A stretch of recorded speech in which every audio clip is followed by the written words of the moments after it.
Hey guys, Tails here, just chilling beneath the stars out in a random park. It's actually a really nice place to chill. It's right on the edge of town. It's not even in town. I don't know if there's a curfew, but if a cop patrols and it's like, hey man, you need to get lost, well, you guys shouldn't have put lights in it. Like, why would you put lights in a place that is like closed after curfew? You're literally inviting livelihood after the sunset and then saying we put this here for like, I don't know, to burn off energy because we're stupid. But anyway, enough with that. It's just I'm thinking to myself and I'm having a deep introspective but then outer perspective. Like, I'm taking a moment to look at myself and look at the bigger picture. And I think one thing that came out of all this is a lot of people know me as this obnoxious person, and a lot of people know me as this very accepting and chill guy.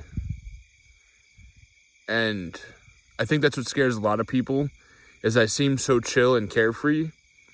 And then when they get close, they realize that I'm a very intense and passionate person. I mean, according to astrology, I'm like all feminine. I'm like 0 masculine, yo. But like, then like, I'm like 6 earth and 4 water. I have no fire. All right, I am like a muddy primordial sea. So like, I can't say it's intensity of fire, but it's like, it's deep passion, which eventually gets pretty intense, like the deeper you go. But like, anyway, I'm getting off track here. And like, a lot of people get overwhelmed by that. It's like opening up a door to a hallway and then you realize you actually opened a floodgate. And that's not so bad. Just being yourself, it's really not bad. And thinking about things, and looking back at myself from the past and how I was and how much I've really actually grown over the past year. And I think, like, what I want to talk about tonight, though, is that I don't have the capacity to be an angry or hateful person. And I think that's probably why I don't work out that much. Like, it's not that I don't have the drive. I like to work out, but I really just don't I don't know, have that spark in me. Like, I can do it. I enjoy it, but I don't find it, like, mentality-wise, the drive to do it constantly. But anyway, and I don't have it in me to just be a hateful person.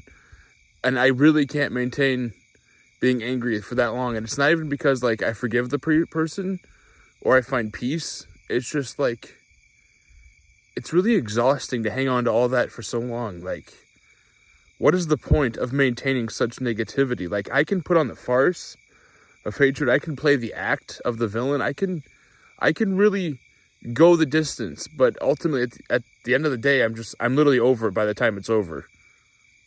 And that's when I wanted to talk about people who aren't like that. And I'm talking like toxic people, narcissist, negative people who drag you down, people who are always depressed and like constantly finding reasons for things to be bad, or even if they aren't outwardly doing that, people who tear down other people, people who try to trap you and make you feel bad and then like butter you up enough to keep you there. And anyone who sits in that spectrum, like, there's a broad range of terms to use, and right now I'm thinking too deeply to cover them all. And like, thinking about it, I can't hate those people. I mean, so many people of them have destroyed like other people that I care about. I've seen them wreck homes. I've seen people use and abuse people I love, and I couldn't do anything about it. And I think that's one of the things that spurred me on, was those feelings of helplessness back then. Being unable to make a difference. But, in NA, Narcotics Anonymous, they have a saying, and it goes something like that. Like, may I have the strength to change the things that I can and the wisdom to accept the things that I cannot? Or is it, may I have the wisdom to change the things that I can and the strength to change the things that I cannot, or accept the things that I cannot? I don't know.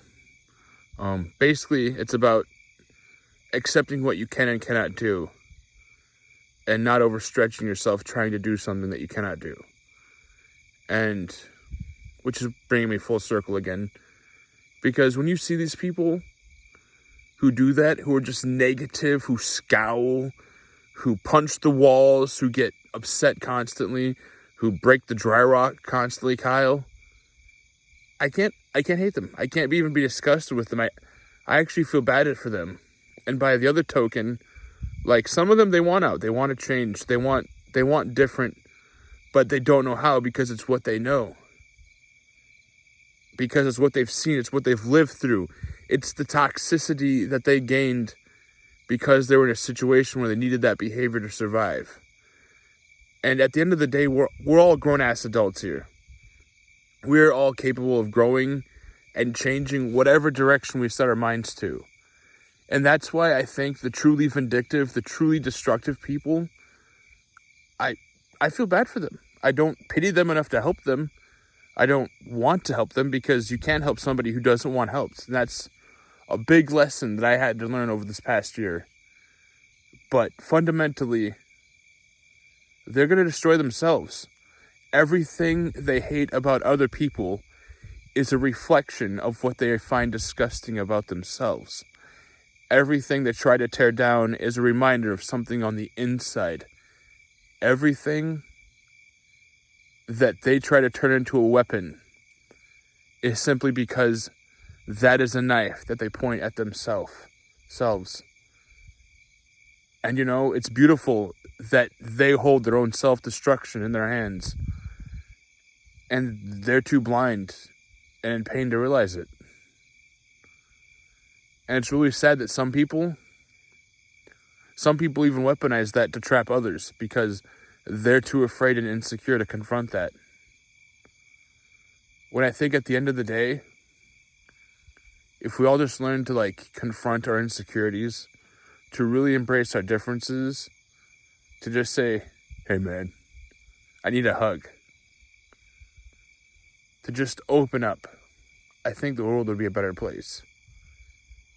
And the problem is, the world we live in is a society where people use any opening you give as a manipulation or a way in.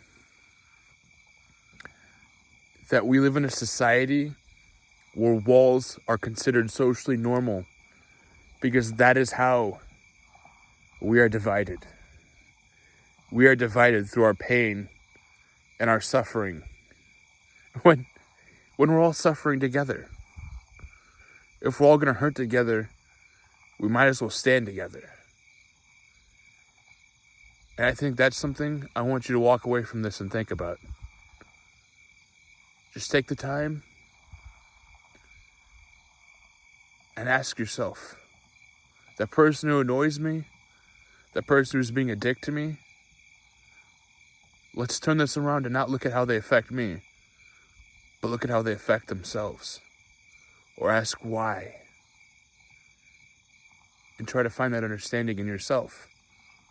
Because the more you find understanding through other people and in other people, the more you find peace in yourself.